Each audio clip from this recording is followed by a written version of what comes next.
Hello everybody, this is Fernando for the latest Gruesome and Grotesque video. As always, I just do these videos randomly when I come across something that I read online, either through the Google News app or through another news website, or in some cases through a suggestion, such as the case here with a suggestion from a few years back that I had screenshot at the time, and I just kept it on file, and now I'm finally getting around to it. But it definitely stands out when it comes to the gruesomeness associated with it. Imagine having a large amount of liquid excrement and then people falling into it, crashing into it. In other words, a large amount of people and then drowning in it.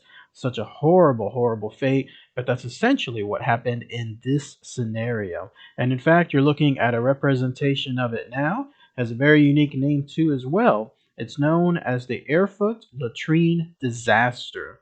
So let's go ahead and let's talk about all the fascinating but gruesome info again associated with this tale. I'll give my own thoughts and opinions on it too. Let me know what you guys and gals think with regards to this calamity of sorts. So here's essentially what happened.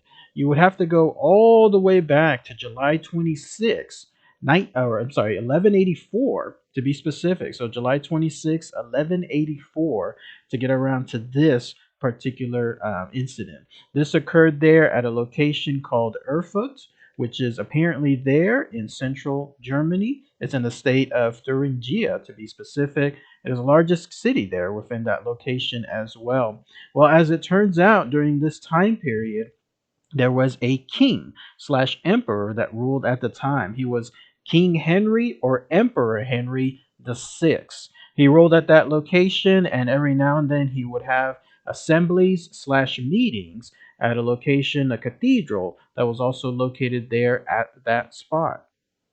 This is apparently a legendary cathedral called the Petersburg Citadel, which is there as well, or St. Peter's Church, and it's been there since that time period.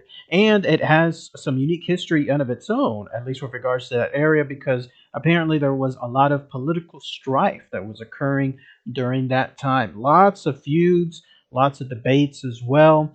This was between both high-ranking officials, noblemen, and then also some of the country folk there too.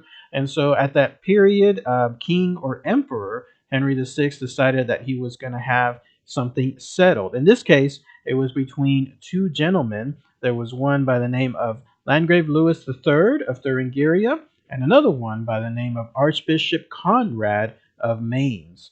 Apparently, they were feuding for some time period. It may have been something either to do with a land dispute or some other type of control associated with land.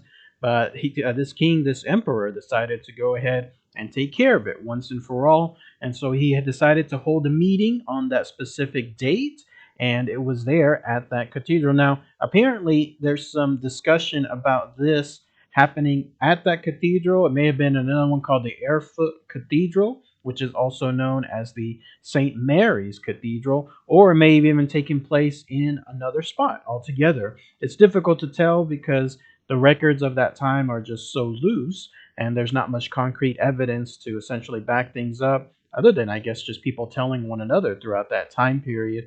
But in either case, we'll go essentially with it happening at that specific cathedral, and that's when that fateful date, July 26, 1184, occurred. So this was a meeting that was being held there, and there was a rough estimation, not 100% concrete too, of who was there. It could have been upwards of 60 people, maybe even up to 100 people altogether. They were all there, and it's even been debated as to what floor it was. It could have been on the top floor, could have been on the second floor, something along those lines.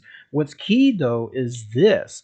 At that specific cathedral, it did have a latrine, but this was a latrine that was located there in the cellar. So apparently during that specific time period, latrines had different ways of being constructed. For the most part, most latrines, especially apparently those in churches, were done in a way where they were separate. Like, in other words, the building itself is in one area, and then there's a room for the latrine itself, and then the human waste goes down that latrine, but then gets deposited on the side. And so that way it's still there, but it's almost away from the building itself. In fact, the way it was described was most of the luxurious latrines would protrude outward from the exterior walls of a structure. Sometimes this also occurred there with castles. And then the waste hole itself, the latrine itself, would be directly above a certain room. And then that way the latrines would deposit everything from one place into another. The only problem, though, was because it was from one spot going into another spot, then the latrines themselves were hardly ever clean. So a lot of the stuff was basically built up there. And then, even then, when it was deposited outside, the drainage also had a lot of human excrement that was built up there too. But in this specific incident, the latrine itself was different. It was located directly beneath in the cellar area slash basement area of the actual church itself.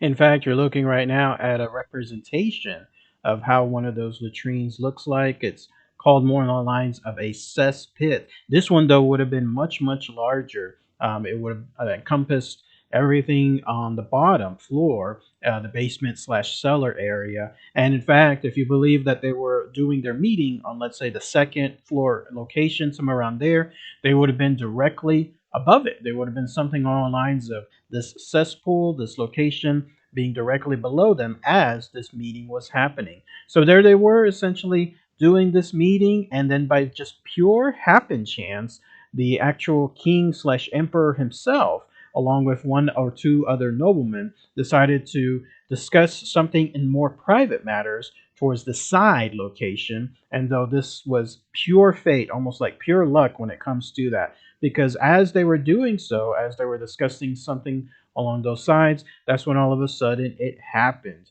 The floor itself gave way. Apparently, the floor could not contain the weight of everyone that was there. Again, you're estimating at about 60 to 100 people, somewhere there within that entire the room, just in one single group, a sizable group as well.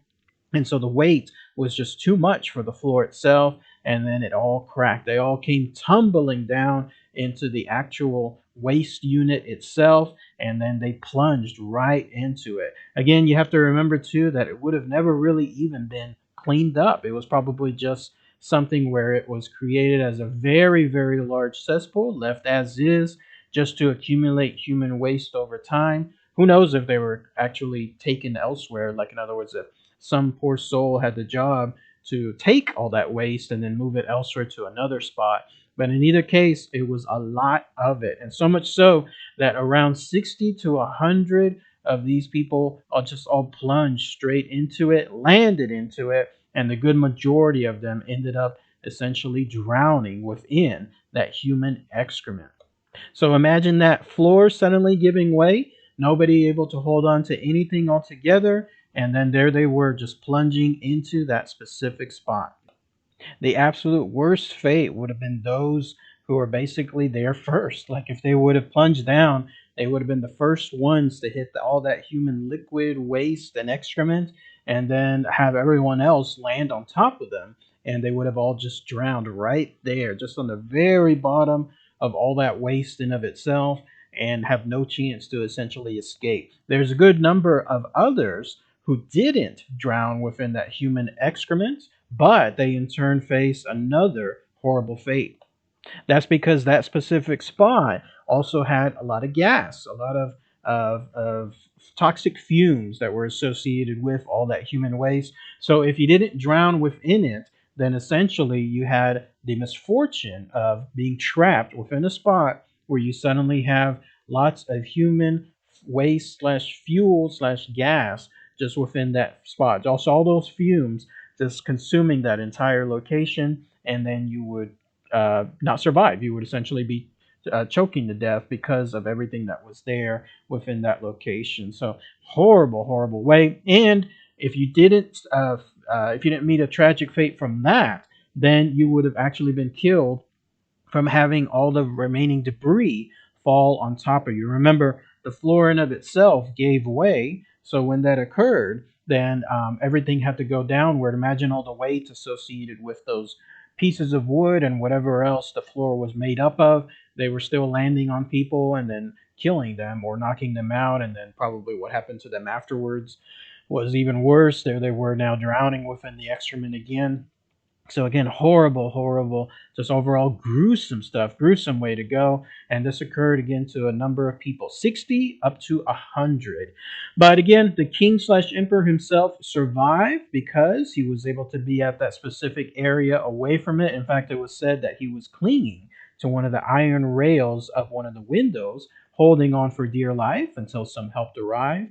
And then he was able to survive along with an archbishop, and I believe one of the actual people, the ones I was mentioning earlier, that was there to do the dispute, like in other words, the dispute between him and the other colleague, were the ones that were originally what the meeting was for. Ah, yes, it was Landgrave Louis III of Thuringia who ended up surviving that specific incident. And so he was also one of the lucky ones there in turn. But that was it. That was pretty much everything that occurred within that very, very tragic circumstance. Here you have a situation again of a multitude of men, noblemen, royalty, and so on, just being there in one place. But at the same time, who knew that there was going to be wrong place, wrong time when it comes to the weight of people there, and then causing everyone to essentially fall into that cesspool. Just horrible, horrible way to go. There was no information though afterwards as to what occurred, like if there was revisions made in terms of the structure or moving the actual latrine to another spot, anything along those lines. It's hard to say. Also, the location itself may even be debatable as to whether it occurred within that specific cathedral. So again, take that with a grain of salt. But that's really all the information linked to whatever occurred here for this gruesome, gruesome circumstance. I tried to see if I could find an actual picture associated with the latrine itself, but I don't think there is one that exists. It's just because of the nature of the time. Obviously, this was the 1100s, and so lots of things would have been rebuilt afterwards, let alone anything involving like drawings or anything along those lines. Closest we might have here is just representations in of itself, but you can still go to that location in around that spot and then hear some tales associated with the Erfurt Latrine disaster, and then at least get a good approximation as to where it occurred, and then realize that even after all these years, hundreds of years, people are still talking about it because, again, it is a very, very unique, very gruesome circumstance. But let me know otherwise what you guys and gals think with regards to this specific item. Anybody there from that location in Germany? Maybe you were there in Erfurt taking a trip, taking a tour, anything along those lines. If so, it'd be interesting to hear if you had more information to share. Maybe if you might know exactly where it's at too. That'd be interesting to hear too. All right, everyone. Thanks again as always. Take care.